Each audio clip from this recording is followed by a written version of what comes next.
He's only played 7 games so far, but I am fully confident that Tank Dell was a hit for the Texans in the 3rd round. He had a monster game in Week 9 against Tampa Bay, including the game-winning touchdown, but he's been playing at a high level all season. He ranks 8th in EPA per target, 18th in yards per route run, and even as a rookie, he's already one of the better route runners in the NFL. ESPN has these receiver ratings that are based off the Next Gen Stats tracking, and they split it into open score, catch score, and yak score, and he has the 3rd highest open score of any NFL receiver. Even when he isn't getting targeted, he's consistently open. There have been a handful of missed opportunities between him and CJ Stroud, so I would expect his usage and involvement in the offense to continue to rise. This is the game-winning touchdown from Week 9. They're on the 15-yard line. The Bucs are playing quarters coverage, so these 4 deep defenders are trying to match the vertical routes. This post route from Noah Brown is going to influence the safety to the inside, and then you've got Tank Dell running a post against outside leverage from Carlton Davis. He's going to spray release to start out, which means he's still getting downfield, but he's widening out to even out that leverage. He's using the stem of this route to attack Carlton Davis's leverage, threaten him in the opposite direction of where he's going to break, and then at the top of the route, he gives this rocker step, again in the opposite direction of his break. That just makes it easier for him to create separation to the inside. Stroud delivers a strike with great anticipation, gets rid of the ball before he's out of his break, and the Texans get the game-winning touchdown. On this play from Week 2, he's facing a similar coverage technique, but this time he's running an out-breaking route. Again, the corner's playing with outside leverage, so he widens out with his release to even out that leverage. He's breaking to the sideline, so he's trying to sell to the corner that he's running his route in the opposite direction. So he turns his body upfield, acts like he's running a seam. At the top of the route, he plants his outside foot and then really fluid break to the sideline to create a lot of separation. And then he makes the catch, completely stops his momentum, spins out of the tackle attempt, and runs into the end zone. On this play from Week 1, Tank Dell and Noah Brown are going to do a switch release. The DB that's covering Tank Dell has to make up that leverage to the inside. He also has to fight through the traffic that Noah Brown creates. So by the time they get to the break, his shoulders are completely pointed towards the opposite sideline. He tries to reach out his left hand to stop his momentum. Tank Dell does a great job swimming through the contact, but CJ Stroud's getting pressured from the right, so he ends up overthrowing this. So the route running ability, the fluidity out of his breaks was something that was obvious to anyone that watched his college tape. If you've got a flat-footed corner trying to keep up with him on the horizontal plane, he's such a smooth route runner. He does a great job selling his routes, and he just creates easy separation. But if we look at his route distribution for this year, his most targeted route and his most common route run has been curls and comebacks, and he's really effective with these routes because he can just stop his momentum on a dime. This play from Week 1, he's facing pretty tight man coverage, but he just sinks his hips and cuts his route off about as fast as possible. Good job using the push-by technique here with the inside hand, where he's not trying to do an obvious push-off that's going to draw a flag. He's got the corner with his momentum downfield, so he just gives a quick, subtle push-off that carries him in that direction, and it also forces the corner to release contact. He's trying to grab at the jersey to stick with the route. So even though he's undersized for a receiver, he's mastered the hand usage throughout the process of the route to create space for himself. And the fact that he's been so productive running these vertical stop routes, that opens up the opportunity for the stop and go. You see on this play from Week 9, he's got Carlton Davis playing off coverage. If he just ran a straight up vertical route, he'd probably be able to keep up with this, although Carlton Davis had a terrible game, so who knows. But about 12 yards into the route, he sinks his hips, gives a couple throttle steps. That's just enough to get Carlton Davis to bite forward and give him space over the top. At the point Stroud throws this ball, Tank Dell's still about 3 or 4 yards underneath Carlton Davis, but he trusts that he has that top end speed to win vertically. Perfect throw, drops it right in the bucket for a touchdown. If you're enjoying the video, make sure to subscribe and leave a like, and also follow us on all of our social medias. The links to those are in the description. I'm not exactly sure what the Jags' defensive strategy was on this play. It looks like they're playing cover 3, but they've got this hook defender dropping from about 5 yards of depth into the deep middle. So Darius Williams is playing with outside leverage. All Tank Dell has to do is just spray release outside, cut inside over the top. Rayshon Jenkins doesn't have the speed to keep up with him, and Tank Dell makes a really impressive contested catch. Tank Dell's stat line is really good for a rookie, but there have been so many missed opportunities. Watching the Bucs game, he had most of his production later in the game. He could have easily had like 150 yards in the first quarter. This is an easy touchdown over Zion McCollum. CJ Stroud just puts too much on this. And then this is another one. He's running a deep over against cover 3. Zion McCollum has this deep third on the left side of the field. He doesn't get enough depth, but CJ Stroud's getting pressure. He can't really step into this throw, and he ends up overthrowing it. So as great as CJ Stroud's been, the ball placement has actually been pretty inconsistent. That was his biggest strength coming out of college, so if that kind of evens out to where we thought it would be, he and Tank Dell I think will be even more productive. And then Tank Dell isn't a great run blocker, but he pretty much opened up this touchdown for Noah Brown in Week 9. They're running an over route with Noah Brown and then a deep out from Tank Dell. As always, he gets open against off coverage, but Noah Brown's also open, so CJ Stroud hits him. But then he takes out Zion McCollum. The incident accidental contact kind of trips up number 23. Noah Brown's able to turn the corner and get to the end zone. Really, the only area you can criticize Tank Dell so far is that he's had 3 drops. 2 of them came in week 9. From his college tape, I didn't remember drops being a major issue, although looking at his box score now, he had 1 game towards the end of the season with 5 drops. He's a really talented catcher of the football, just in terms of attacking the ball in the air. He has really good sideline awareness to get both feet in bounds, but there have been a few missed opportunities by not catching the football. There were a lot of size outliers in last year's draft class, but Tank Dell was one of the guys that I really believed in. He's too quick to press him at the line of scrimmage. He does a great job fighting through contact as a route runner. The catch radius over the middle of the field is kind of restricted, and he's not someone that's going to just power through tackle attempts, although he can juke people in the open field. So those are 2 potential limits to his game, but it's not something that's going to prevent him from being an effective receiver overall. And then the other reason you'd be concerned about a small receiver is injuries, but knock on wood,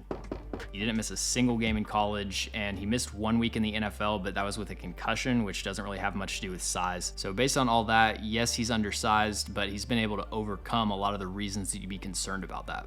Thanks for watching. If you enjoy the video, make sure to like and subscribe. Also, let me know in the comments any NFL players or teams that you'd like me to cover.